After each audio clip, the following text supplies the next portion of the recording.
Doctor Udit Raj जो national chairman हैं all India unorganised employees Congress के, वो एक बहुत बड़ी इशू को लेके आपके बीच में एक बहुत महत्वपूर्ण घोषणा करने के लिए आपके बीच में आ रहे हैं। मैं डॉक्टर उदित राज को कहूँगा कि आपको आप संबोधित करेंगे। धन्यवाद डॉक्टर विनीत पुनिया जी, हमारे सहयोगी संजीव जी। और मैं इंट्रोड्यूस करूँगा newly appointed honourable president Shrimati Sonia ji ने मुझे सहयोगी दिया है। अभी तक इंटक यूथ के चेयरमैन रहे, पूरे इंडिया के यूथ के इंटक मेन के सेक्रेटरी भी रहे, ये नेशनल वाइस चेयरमैन हैं।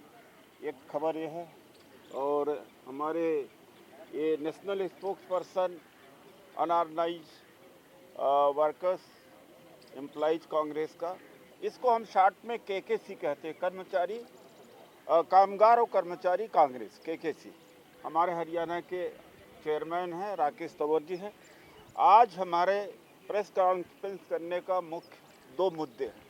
28-29 मार्च को सारी ट्रेड यूनियन मिलकर के पूरे देश में ऑल इंडिया स्ट्राइक कर रही हैं, जिसके ऊपर ये हमारा जो प्रेस रिलीज है, इसमें सारी हमारी मांगे हैं।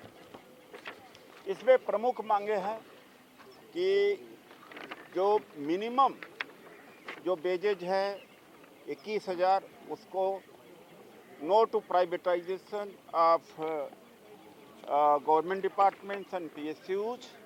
उसके अलावा नई pension has to go discontinued होना चाहिए।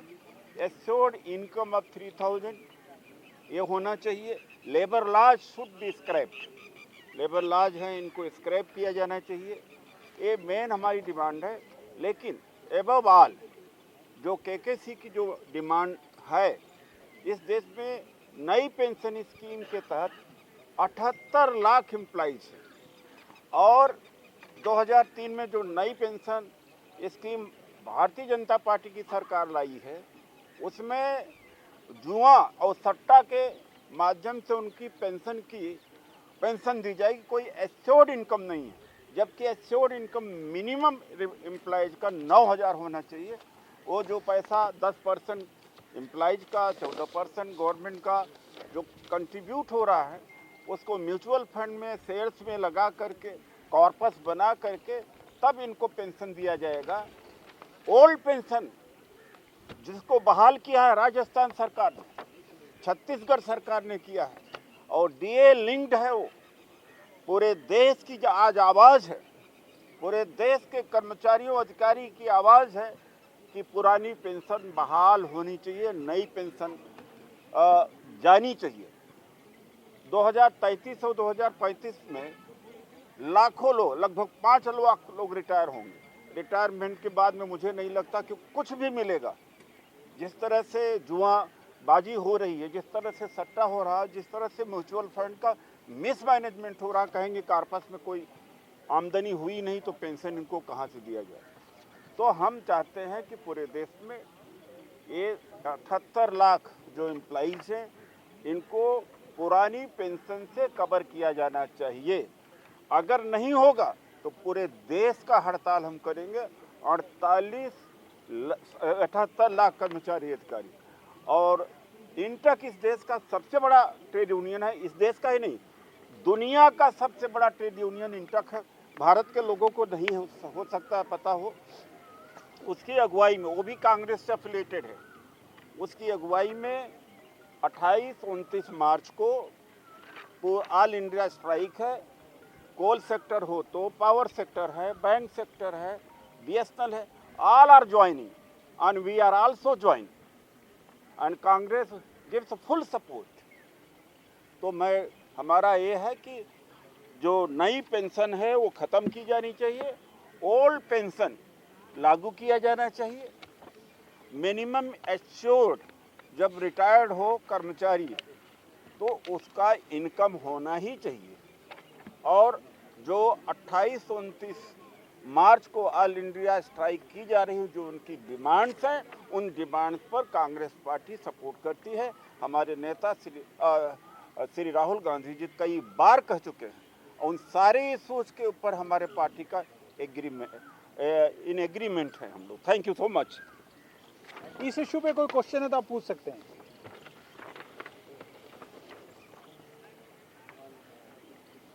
बस 1-1 कर लीजिए। ठीक है, ये हमारे साथी हैं, मैं दो चाहूँगा कि इनसे भी हाँ आप अपनी बात थोड़ा सा, ये हमारे संजय गाबा जी हैं, नेशनल वाइस चेयरमैन हैं। इसके बाद में ये Subhransh Rai ji national spokes person है, ये दो शब्द बोलेंगे शॉर्ट में, आप अपनी बात करें। नमस्कार सबको। बीच में जी सर थोड़ा सा आप इधर आ जाओ। यहाँ आ जाओ। सभी प्रेस साथियों को मेरा नमस्कार। मेरा नाम संजय गाबा है और अभी परसों मुझे केकेसी में असंगठित कामगार कांग्रेस में आदरणीय सोनिया गांधी जी ने और आदरणीय उदित राज साहब ने नेशनल वाइस चेयरमैन का जिम्मेदारी दिया है। तो आज जो देश का माहौल है उसके ऊपर 28 और 29 तारीख को 10 सेंट्रल ट्रेड यूनियन मिलकर जो हड़ताल कर रही हैं, और उस सेंट्रल ट्रेड यूनियन का जो चेयरमैन वो INTUC इंटक है, वो भी कांग्रेस का फ्रंटल ऑर्गेनाइजेशन है।